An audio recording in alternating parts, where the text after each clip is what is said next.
In this video, I'm going to show you how you can update ABC Kids app.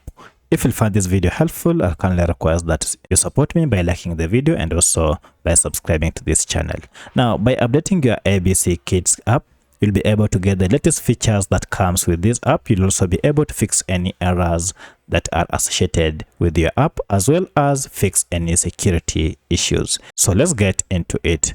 So to do this, you need to access your app either through Google Play Store if you are on Android, or App Store if you are on iPhone.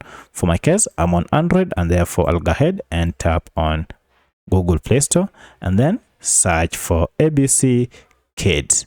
Now from here, you can see my app is here.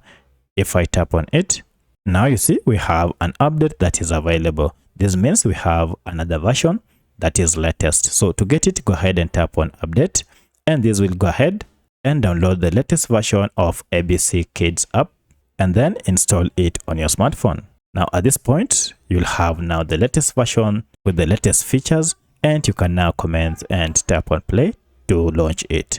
So if you have any other question, kindly let me know in the comment section. Otherwise, thanks for watching, and let's meet in the next video.